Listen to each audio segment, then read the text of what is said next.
very much for joining me. And to you first, Jeffrey Sachs, and Paul raises some interesting thoughts of, if you like, the politically unthinkable. But let me put it to you, first of all, I mean, how close are we to recession? Morgan Stanley published a report today saying the second wave was just about here. Jeffrey Sachs? Well, clearly the transatlantic economies are stalled at best, and surely a double dip is a real possibility. We have this dreadful lack of strategy on both sides of the Atlantic right now. Europe is confused, divided. European institutions are not working properly. The United States, we don't have the presidential leadership that's essential for our political system to operate. And so while there are policy alternatives, not necessarily the list that we just heard, I think there are better ones, we're not getting sensible policies on either side of the Atlantic, and the economies are in terrible trouble. So, for example, when you hear Europe's President Van Rompuy saying he has no expectation for return to recession in Europe, that doesn't reassure you?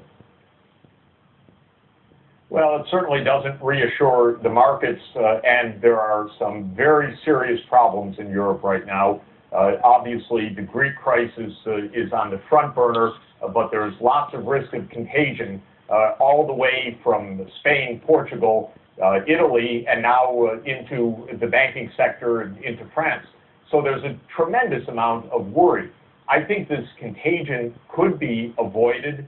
This could be fought, but it would need real leadership at the European level. Instead, what we have is a lot of confusion, a lot of division, nationalistic politics rather than European-wide determination to protect, preserve the euro. And that's what I would have expected to see from European politicians, but we're not seeing it very clearly. It sounds like you don't think anyone really has a clear plan for getting us out of this mess. Let me ask you bluntly, do you blame globalization for the position we're now in?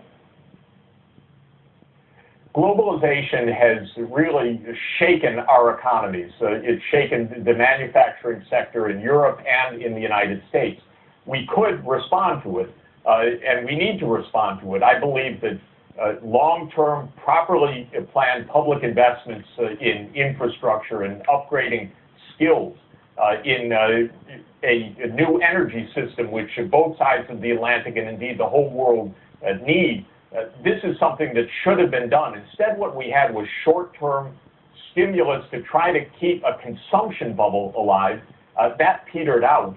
And now what we have is a reversion to kind of plain vanilla austerity measures, which also don't give prospects of economic growth.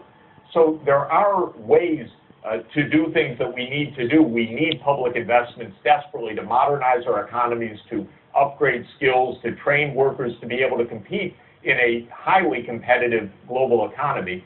In other words, globalization hasn't failed so much as it's challenged the transatlantic economies desperately. We've not responded to it. A lot of the world's growing fast. It's the high-income economies that were stand pat and did not react properly to globalization to this point. They just want consumption-led growth, but that's not going to work. And in a sense, it's too late to actually challenge globalization now, isn't it? I mean, the kind of things you're putting forward sound very reasonable, but they're politically virtually impossible at this point in the cycle. I don't think they're politically impossible. It's just that our politicians were looking for short-term gimmicks all along.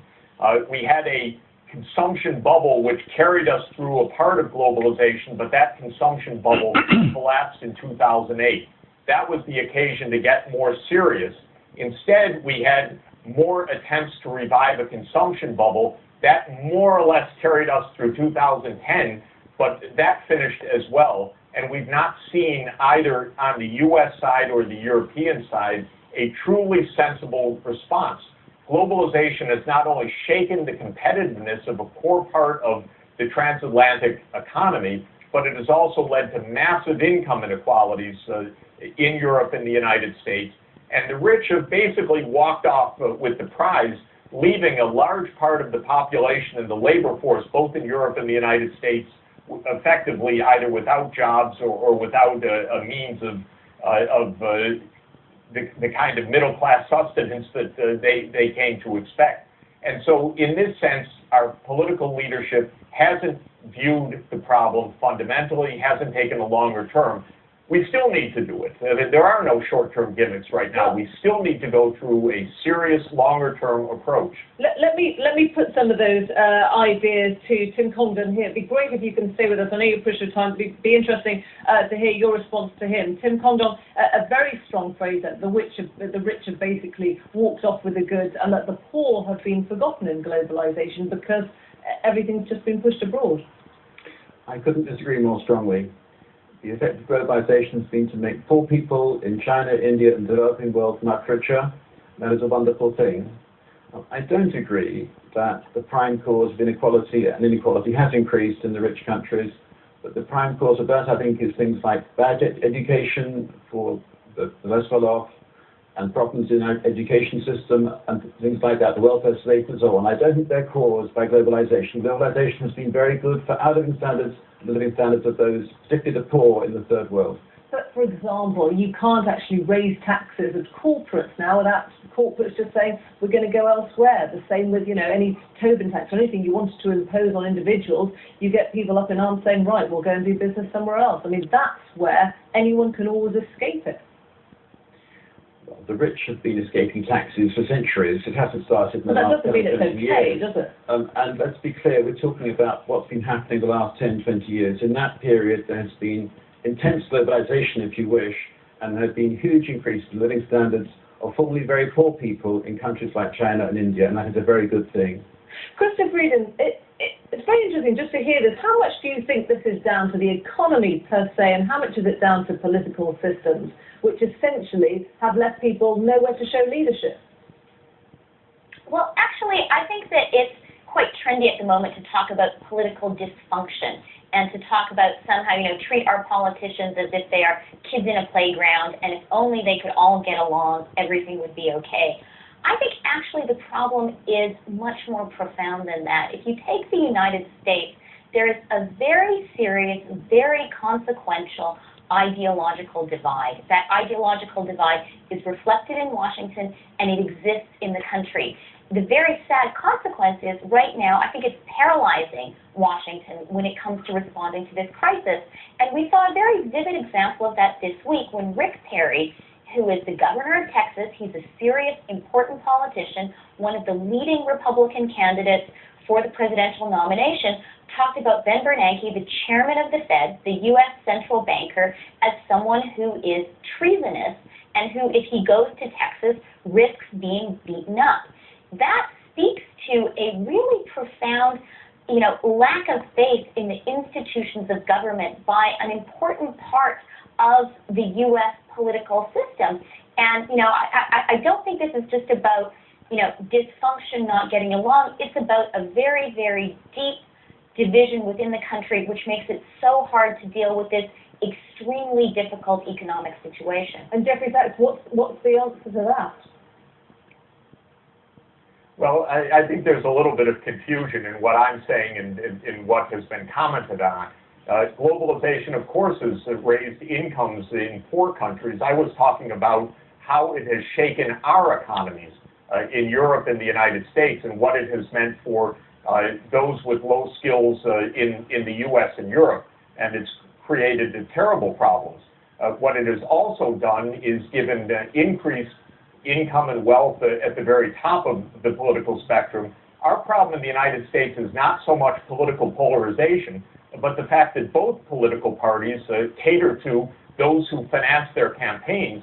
We get tax cuts at the top, we get slashes in social spending at the bottom, and so the poor are paying twice. They're paying by how globalization is rearranging the world economy and by how it's rearranging the politics.